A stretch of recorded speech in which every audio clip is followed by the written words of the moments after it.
Hello everyone, ভিডঙ্ক.com ওয়েবসাইটে তোমাদের সবাইকে স্বাগত জানাই। আমি সৌরভ দে, তোমাদের ম্যাথ টিউটর। এখানে দেখো যে প্রশ্নটি নিয়ে আলোচনা করব। আমাদেরকে এক্স ওয়াই জেডের তিনটি সমীকরণ দেওয়া আছে। ক্র্যামারের যে বিধি বা ক্র্যামারের নিয়ম সেটা দিয়ে আমাদেরকে এই সমীকরণগুলো সমাধান করে এক্স ওয়াই ও জেডের মান নির্ণয় করতে হবে। তো আমি প্রথমে কি করব না, এই সমীকরণগুলোকে প্রত্যেকটাতেই যেন এক্স ওয়াই জেড থাকে সেভাবে সাজিয়ে লিখব। তো দেখো এখানে জেড নেই, তো সেই কারণে আমরা সাজিয়ে কি লিখতে পারি, x plus 3y plus 0z equal to 3। সেকেন্ডটাকে আমরা কি লিখব না, 0x plus y plus 3z equal to 7। এবং লাস্টের সমীকরণটাকে আমরা লিখব 4x plus 0y plus z equal to 2। দেখো প্রত্যেকটা সমীকরণে আমরা এক্স ওয়াই এবং জেড তিনটি ব্যবহার করেছি। তো এরপরে আমরা প্রথমে নির্ণয় করব একটা ডিটারমিনেন্ট। একে আমরা ডেল্টা দিয়ে নামকরণ করলাম।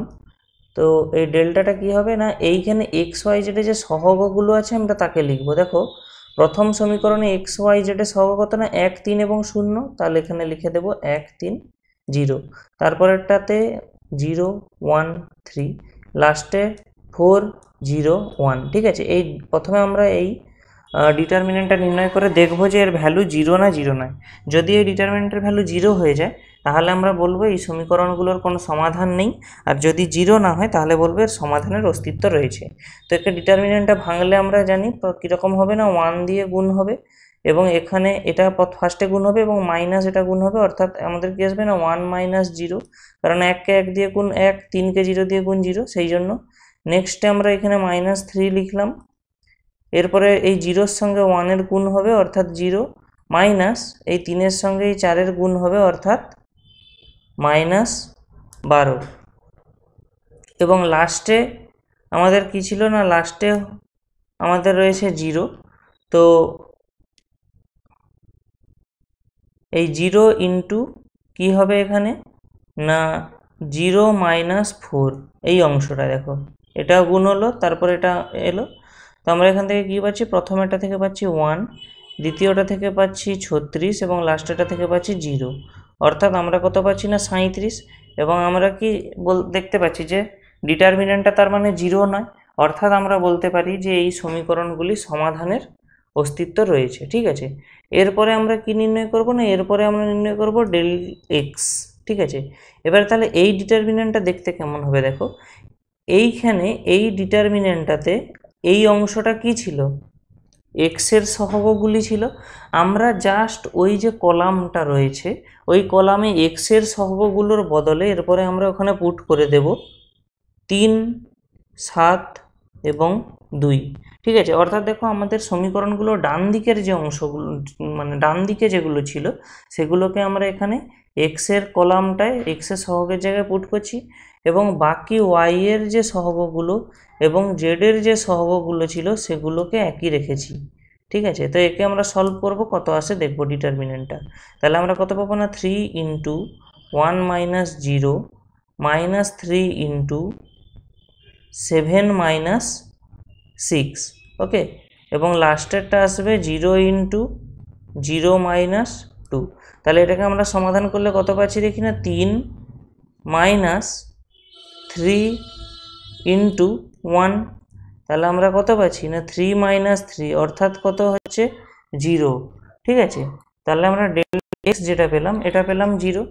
একইভাবে আমরা নির্ণয় করব ডেল ওয়াই, এবং এখানে যে ডিটারমিনেন্টটা পাবো সেখানে শুধু ওয়াইয়ের যে অংশটা সেখানে আমরা ওয়াইয়ের যে সহগগুলো তার জায়গায় আমরা বসিয়ে দেব ওই সমীকরণগুলির ডান দিকে থাকা 3 7 2, এবং বাকি অংশ জেডের যেমন সহগগুলি ছিল সেরকমই থাকবে এবং এক্সেরও যেমন সহগগুলি ছিল সেরকমই থাকলো। ঠিক আছে, এবারে এটাকে আমরা ডিটারমিনেন্টটা ভ্যালু বের করব।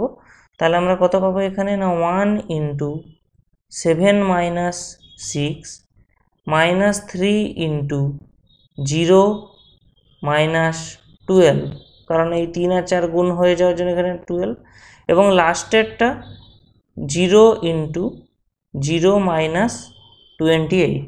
ঠিক আছে, তাহলে আমরা এখানে কত পাচ্ছি, এখান থেকে 1 পাবো, -3 ছিল এবং -12, তাহলে ওরা গুণ হয়ে যাবে +36। তাহলে আমরা এখান থেকে কত পাচ্ছি, ডেল ওয়াই এর মান আমরা পাচ্ছি 37।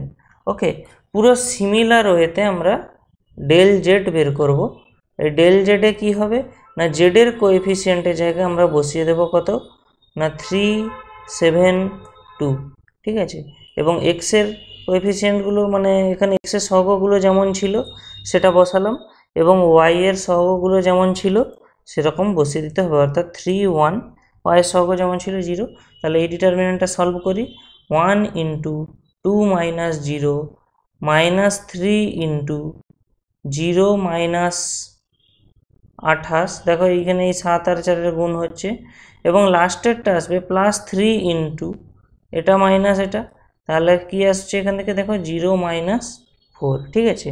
তাহলে আমরা কত পাচ্ছি এখান থেকে আমরা পাবো, প্রথম একটা থেকে পাবো 2, নেক্সট দেখো এই -28 এবং -3 গুণ হচ্ছে, তাহলে আমরা প্লাস পাবো, এবং এখানটায় আসবে 3 × 8 = 24, 3 × 2 = 6 × 2 = 8 84, এবং লাস্টে এখান থেকে আমরা কত পাবো না -12, ঠিক আছে। তাহলে এখান থেকে আমরা অ্যাকচুয়ালি কত পাচ্ছি ভালো করে লক্ষ্য করি, এখান থেকে আমরা যদি লক্ষ্য করি আমরা কত পাবো, এখান থেকে আমরা পাবো 74। ওকে, তাহলে আমরা del x, del y, del z পেয়ে গেছি। এবারে আমাদের একটাই কাজ বাকি থাকলো কি না, এক্স, ওয়াই এবং জেডের মান নির্ণয় করা। তো আমরা এখানে এক্সের যে মানটা পাবো সেটা কি আসছে দেখো না, এক্সের মানটা আসছে, এক্সের যে মানটা আমরা পাবো ডেল এক্স বাই ডেল্টার মাধ্যমে, ঠিক আছে। ডেল এক্স এর মান দেখো আমরা 0 পেয়েছিলাম, এবং এখানে যে ডেল্টা আমরা পেয়েছিলাম 37, তাহলে এখান থেকে আমরা এক্সের মান পেয়ে যাচ্ছি 0, ঠিক আছে। ঠিক এরপরে আমরা ওয়াই এর মান পাবো। ওয়াই এর মান কিভাবে পাবো না, ডেল ওয়াই বাই ডেল, ঠিক আছে। এই ডেল ওয়াই এর মান আমরা অলরেডি পেয়েছিলাম 37, আর ডেল্টার মানও 37, তাহলে এরা কেটে গিয়ে আমরা পেয়ে যাচ্ছি 1, এবং লাস্টে জেডের মান কত পাবো না, ডেল জেড বাই ডেল, ঠিক আছে। ডেল জেডের মান দেখো আমরা 74 পেয়েছি, ডেলের মান 37, তাহলে এরা কেটে হয়ে যাবে 2।